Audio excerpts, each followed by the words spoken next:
Lecture de l'Épître aux Romains. Nous avons, les dimanches précédents, lu ensemble les 3 premiers chapitres, dans lesquels l'apôtre Paul a démontré notre incapacité foncière d'être agréable à Dieu par nos propres efforts.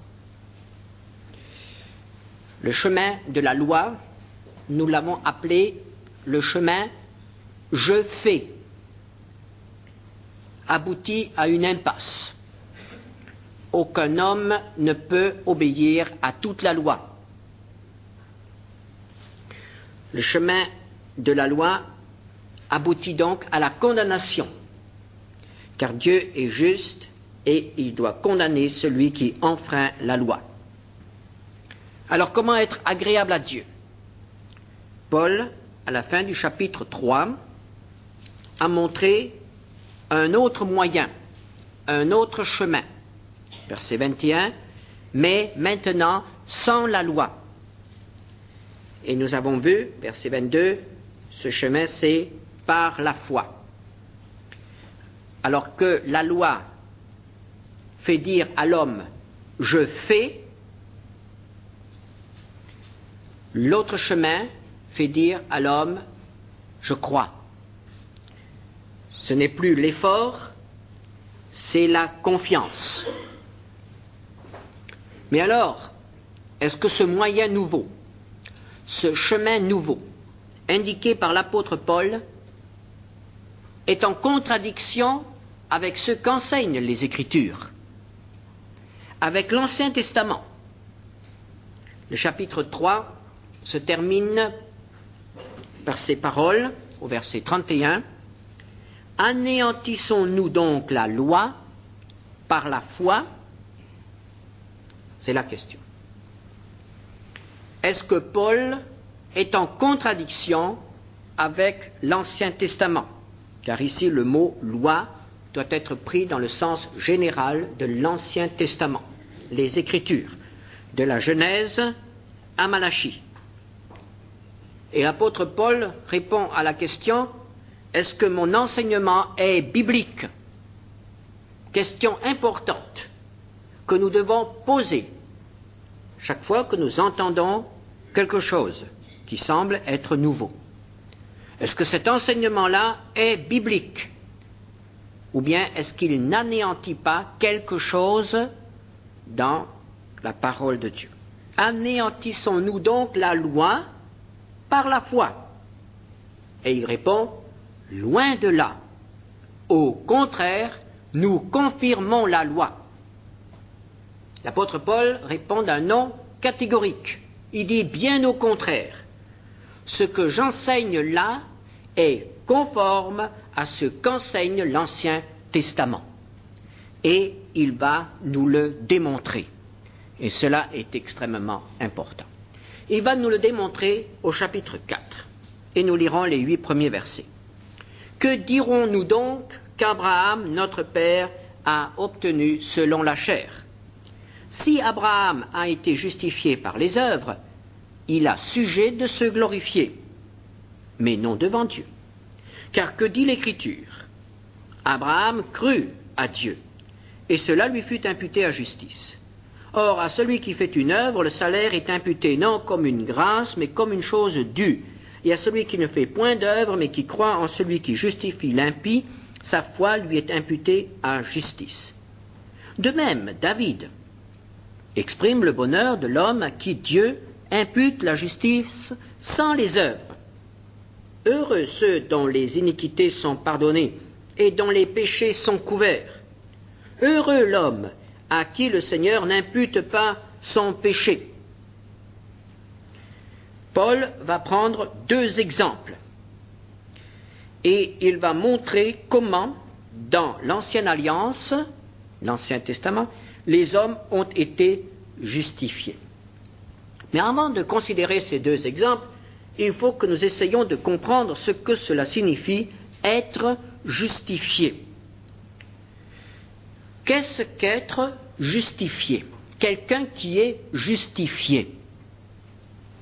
C'est une expression difficile.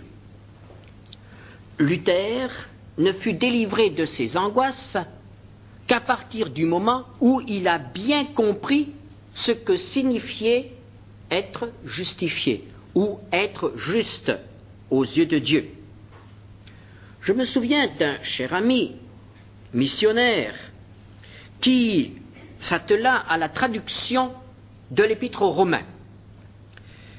Son plus grand problème fut de traduire ce mot « juste » et « justifié ». Il y travailla des années. Et lorsque je le rencontrai, nos débats portaient toujours sur « mais qu'est-ce que c'est qu'être justifié ?» Nous en pouvions en discuter longuement. Et ça le préoccupait. Qu'est-ce que cela signifie être justifié? Qu'est-ce qu'un juste? Quelqu'un que Dieu considère comme juste? Est-ce quelqu'un qui n'a jamais enfreint la loi? Est-ce quelqu'un qui a obéi en toutes choses avec Dieu? Quelqu'un qui, devant un tribunal de nos jours, se verrait signifier un non-lieu. Innocent, il n'a rien fait. Nous ne pouvons pas le condamner. La Bible dit, il n'y a pas de juste dans ce sens-là.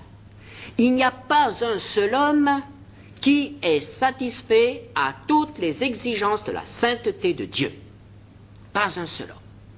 Jésus de Nazareth est le seul juste. Dans ce sens-là. Lui seul a toujours fait la volonté de Dieu. Lui seul n'a jamais enfreint même le plus petit commandement de la loi. Mais tout autre homme doit reconnaître qu'il a désobéi. Il n'y a donc, dans ce sens-là, pas un seul juste. Et nous ne devons pas comprendre ce mot juste ainsi. Les justes, ce que Dieu considère comme juste, ne sont pas des hommes qui n'ont rien à se reprocher. Bon, alors, est-ce quelqu'un que Dieu considère comme juste en dépit de ses fautes? Est-ce que Dieu dit à l'homme, bon, tu m'as désobéi, mais je ferme les yeux, je considère que tu n'as pas désobéi. Est-ce cela justifier l'homme? Non, car dans ce cas-là, ce serait Dieu qui serait injuste. Dire à quelqu'un qui est coupable, tu n'es pas coupable, c'est pratiquer de l'injustice, c'est être injuste. Et Dieu ne peut être injuste. Donc, justifier quelqu'un, ce n'est pas considérer qu'il n'a jamais péché. Ce n'est pas fermer les yeux sur ses péchés.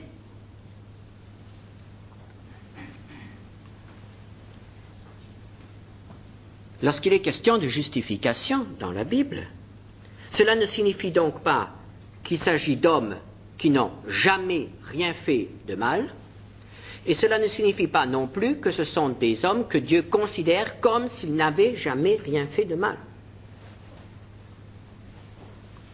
Mais alors, qu'est-ce que être juste? Nous comprenons le mot juste si nous le remplaçons par le mot agréable à Dieu. Agréable dans le sens de acceptable. Quelqu'un qui peut être accepté par Dieu. Accepté par Dieu. Selon des bases que Dieu a lui-même établies.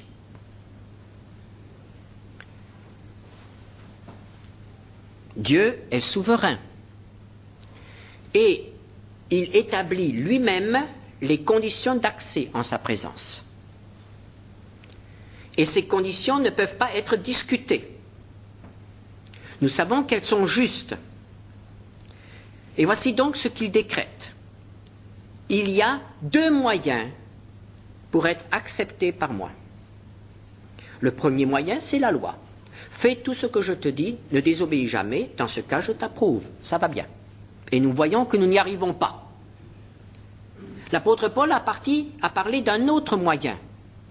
Fais confiance. Fais confiance. Tu es pécheur, mais fais confiance. Fais ce que Dieu te dit. Fais-lui confiance. Et si tu lui fais confiance, tu vas être accepté. Ça, c'est l'autre moyen. Le juste, c'est celui qui est accepté, acceptable par Dieu, agréable par Dieu, à Dieu. Et nous allons voir maintenant 2 exemples. Il s'agit de 2 hommes bien connus par les Juifs, Abraham et David.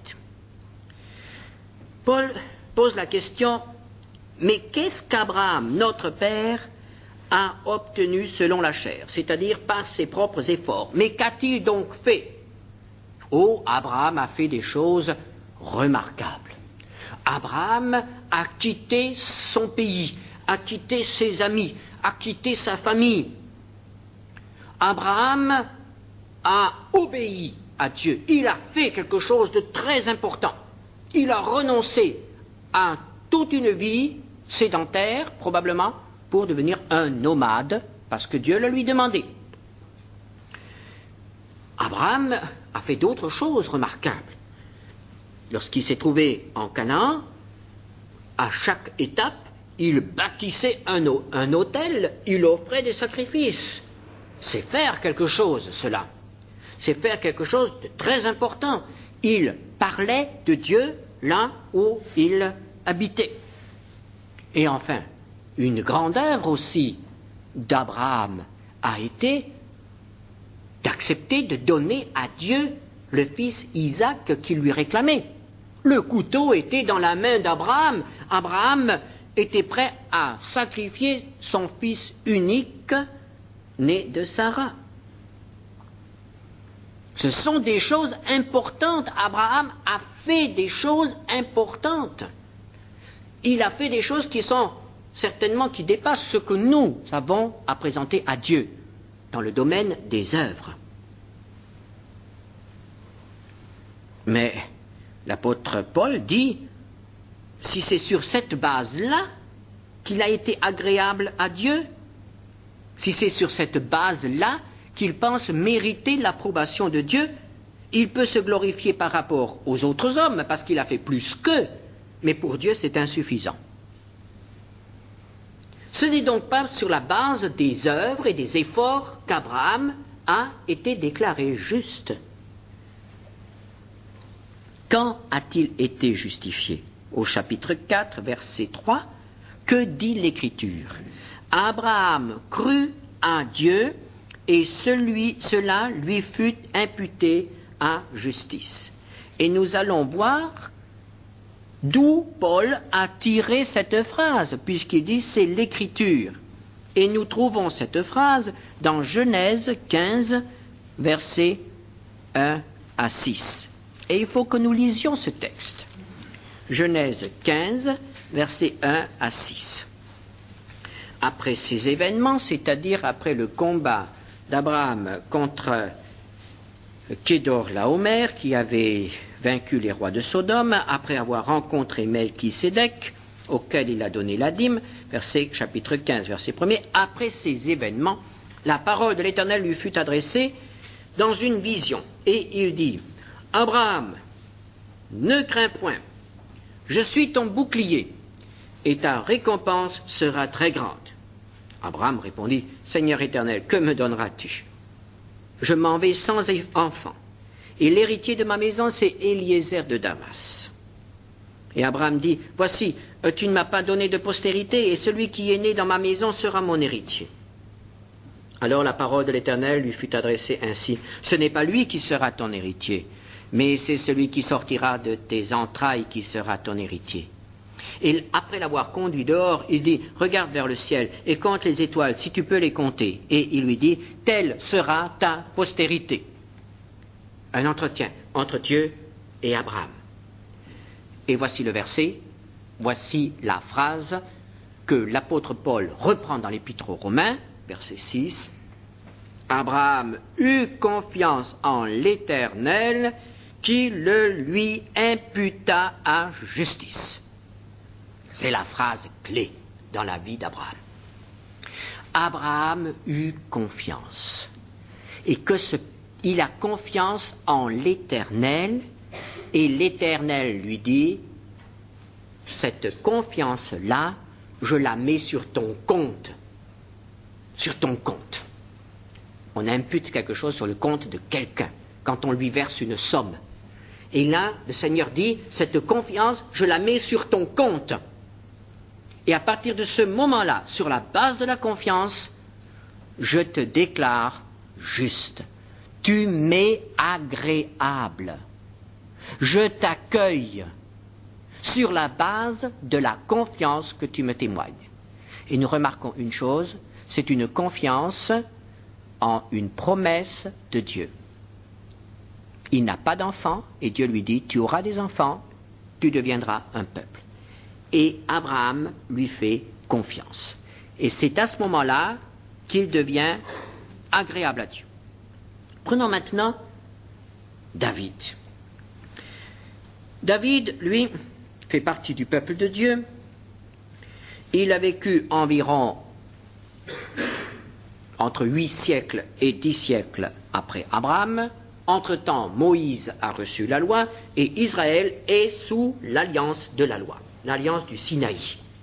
Abraham n'était pas sous la loi, mais David est sous la loi. Il est roi d'Israël. Il connaît la loi. Et Abraham a gravement enfreint la loi. Adultère et meurtre par personne interposée. Donc, c'est David. Donc, David est coupable. David, selon la loi, doit être condamné.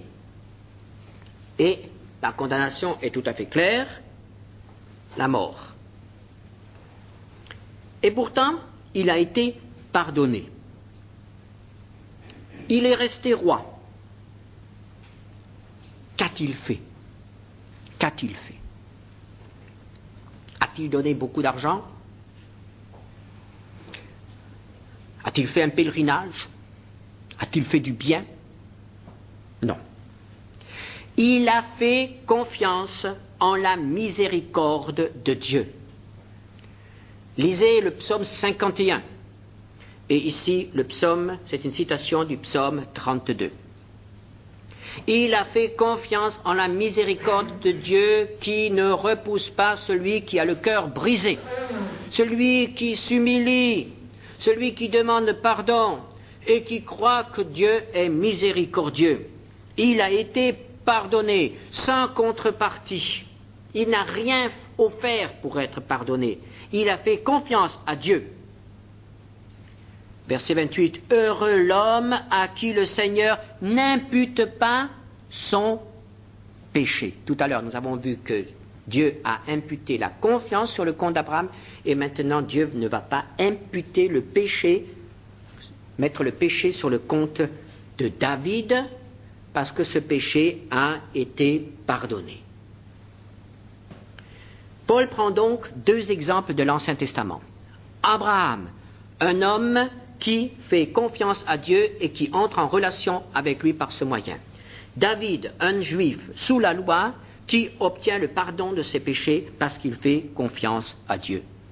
Et il dit, vous voyez que cet enseignement que je vous donne n'est pas contre les Écritures.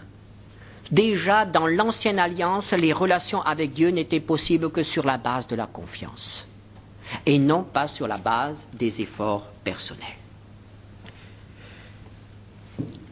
Alors Paul poursuit sa démonstration, versets 9 à 17. Ce bonheur n'est-il que pour les circoncis ou est-il également pour les incirconcis? Car nous disons que la foi fut imputée à justice à Abraham. Comment donc lui fut-elle imputée? Était-ce après ou avant sa circoncision? Il n'était pas encore circoncis, il était incirconcis.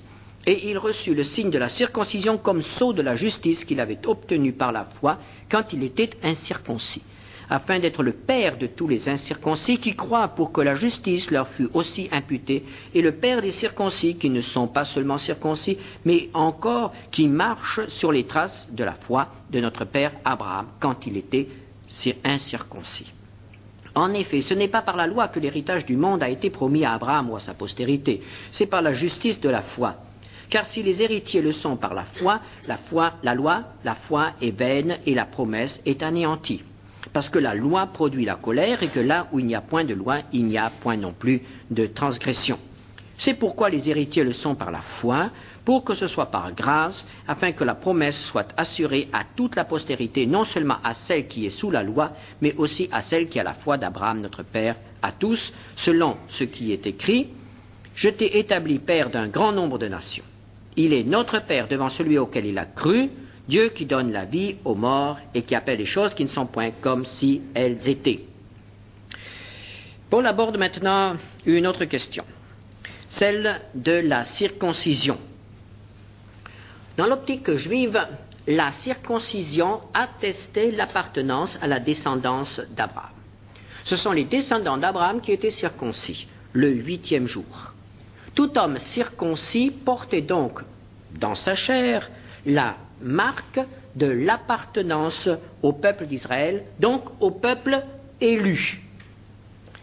Dieu s'était lié par des promesses avec Abraham, et ces promesses étaient valables pour ses descendants. Ces promesses garantissaient aux descendants d'Abraham la possession d'un pays, le fait de devenir et de rester un peuple, et finalement la bénédiction, le Messie, la bénédiction. Donc chaque juif pouvait dire « Je suis héritier d'Abraham. J'en porte le signe dans mon corps. » La circoncision. Et à ce moment-là, la discussion pouvait s'engager, mais ton appartenance à la descendance d'Abraham, sur quoi repose-t-elle? Le juif répondait, sur la circoncision. Je suis circoncis, donc je suis descendant d'Abraham, donc je suis héritier. Les Juifs ne faisaient pas dépendre leur appartenance au peuple élu d'un critère moral quel qu'il soit. C'était un critère physique, rien d'autre. Une hérédité physique, au point que certains prophètes, le Seigneur Jésus lui-même, Jean-Baptiste, Paul, ont sérieusement contesté cette doctrine. Matthieu 3, versets 8 et 9. Jean-Baptiste qui s'adresse aux pharisiens qui lui disent qu'ils sont héritiers d'Abraham. Il leur dit « Produisez donc du fruit digne de la repentance et ne prétendez pas dire en vous-même « Nous avons Abraham pour père ». Car je vous déclare que de ces pierres-ci, Dieu peut susciter des enfants à Abraham. » Jean-Baptiste fait comprendre aux pharisiens que Dieu ne dépend pas de leur circoncision, que la circoncision n'est pas l'essentiel. Jésus dira de même, et même ira encore plus loin, dans Jean 8, versets 39 à 44. Ils lui répondirent, « Notre Père, c'est Abraham. » Jésus leur dit, « Si vous étiez enfant d'Abraham, vous feriez les œuvres d'Abraham. Mais maintenant vous cherchez à me faire mourir, moi, qui vous ai dit la vérité que j'ai entendue de Dieu. Cela, Abraham ne l'a pas fait. Vous faites les œuvres de votre Père. » Ils lui dirent, « Nous ne sommes pas des enfants illégitimes, nous avons un seul Père, Dieu. » Jésus leur dit, « Si Dieu était votre Père, vous m'aimeriez, car c'est de Dieu que je suis sorti. Et que je viens. Je ne suis pas venu de moi-même, mais c'est lui qui m'a envoyé. Pourquoi ne comprenez-vous pas mon langage? Parce que vous ne pouvez écouter ma parole. Vous avez pour père le diable, et vous voulez accomplir les désirs de votre père. Il a été meurtrier dès le commencement, et il ne se tient pas dans la vérité, parce qu'il n'y a pas de vérité en lui. Lorsqu'il profère le mensonge, il parle de son propre fond, car il est menteur et le père du mensonge. Votre circoncision ne vaut rien. Elle ne fait pas de vous automatiquement les héritiers des promesses faites à Abraham. Si vous ne vivez pas comme a vécu Abraham. La circoncision était devenue pour les Juifs un rite qui permet d'accéder à un privilège, qui faisait d'eux le peuple élu. Et c'est la raison pour laquelle ils méprisaient les autres. La pire insulte qu'un Juif pouvait faire à quelqu'un, c'était « tu es qu'un incirconcis, tu es un étranger, tu ne peux pas entrer dans le peuple aimé par Dieu ». Alors Paul reprend cet argument et il va le discuter. Et il va poser la question: dans quelles conditions Abraham a-t-il été justifié et circoncis? Et il faut tout d'abord faire un peu d'histoire. Nous n'avons pas le temps de lire tous ces textes ce matin, vous pourrez les lire chez vous. Quand a-t-il été justifié? Nous l'avons vu tout à l'heure au chapitre 15 de la Genèse. Il devait avoir environ 85 ans. Dans quel chapitre trouvons-nous le récit de la circoncision d'Abraham? Au chapitre 17 de la Genèse, 17 verset 9. Quel âge a-t-il? Un petit calcul nous permet de dire qu'il avait 99 ans.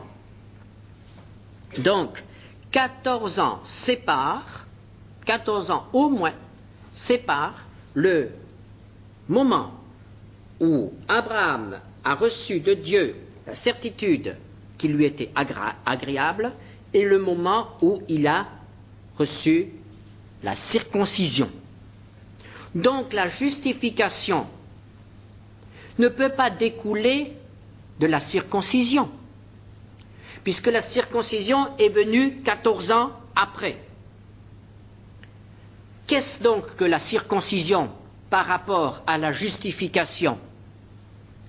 La circoncision n'est qu'un signe ou un sceau, quelque chose qui scelle, quelque chose qui atteste que la justification a eu lieu. Verset 11 de l'Épître aux Romains, il reçut le signe de la circoncision comme sceau de la justice qu'il avait obtenue par la foi quand il était incirconcis.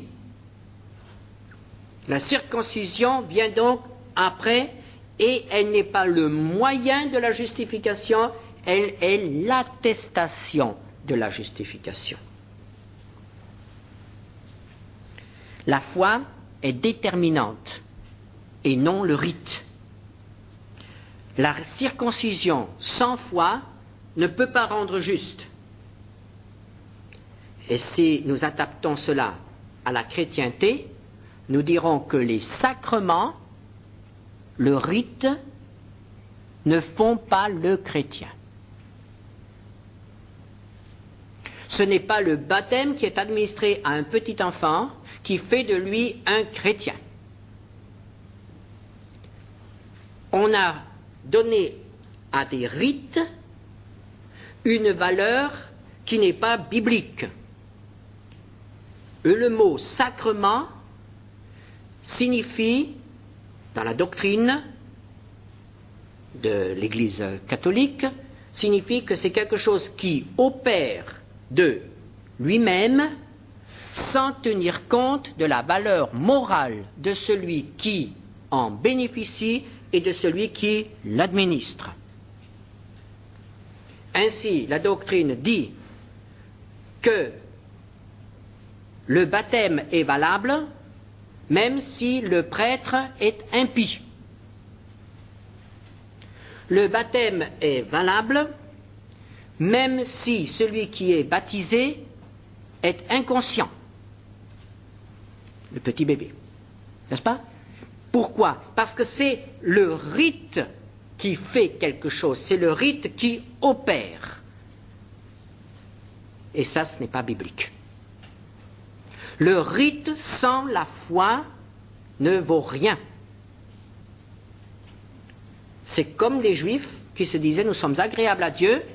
Ils pouvaient crucifier le Fils de Dieu et malgré cela, ils disaient « nous sommes agréables à Dieu puisque nous avons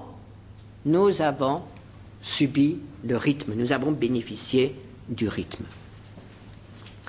L'héritage des bénédictions d'Abraham est donc pour ceux qui croient, sans distinction, qu'ils soient circoncis ou incirconcis.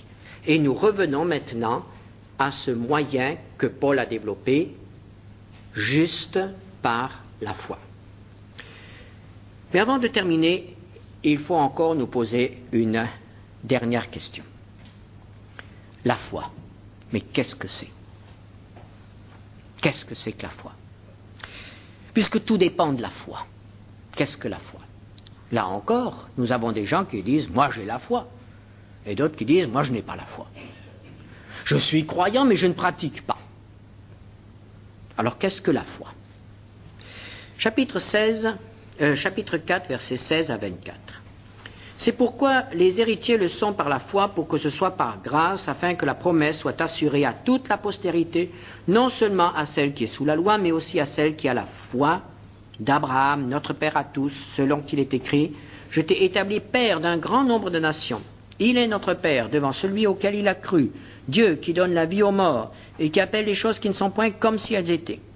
Espérant contre toute espérance, il crut, en sorte qu'il devint père d'un grand nombre de nations, selon ce qui lui avait été dit, telle sera ta postérité. Et sans faiblir dans la foi, il ne considéra point que son corps était déjà usé, puisqu'il avait près de 100 ans, et que Sarah n'était plus en état d'avoir des enfants.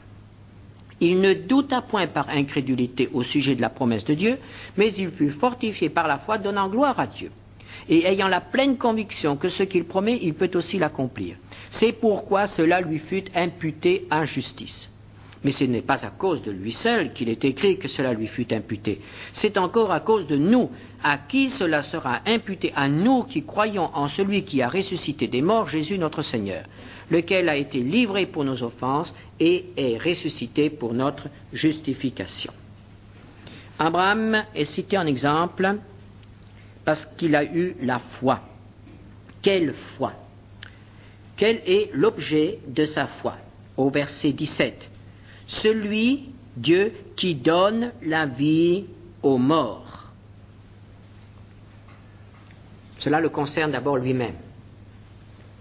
Et Sarah. Il se considère comme mort sur le plan de la procréation. Il ne peut plus transmettre la vie. Sarah ne peut plus transmettre la vie.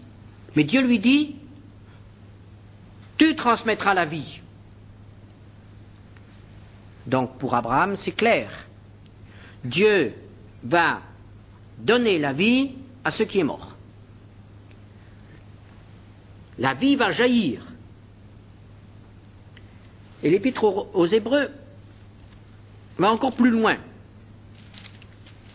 Dans Hébreux, au chapitre 11, en parlant d'Abraham, et cela évidemment quelques années plus tard, verset 17, c'est par la foi qu'Abraham offrit Isaac lorsqu'il fut mis à l'épreuve et qu'il offrit son fils unique, lui qui avait reçu les promesses, et à qui il avait été dit, en Isaac sera nommé pour toi une postérité.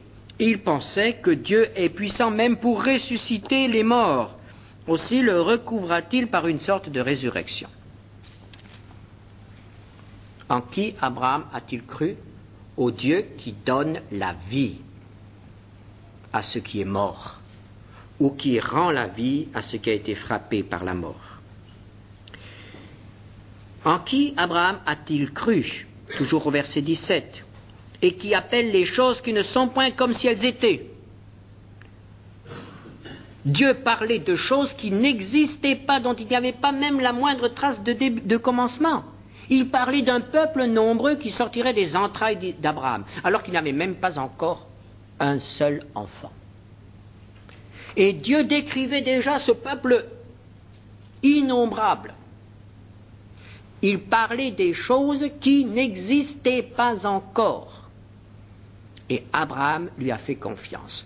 Puisque tu en parles, Seigneur, cela se réalisera. Et reprenons l'Épître aux Hébreux, qui va de nouveau plus loin. Hébreux 11, verset 10.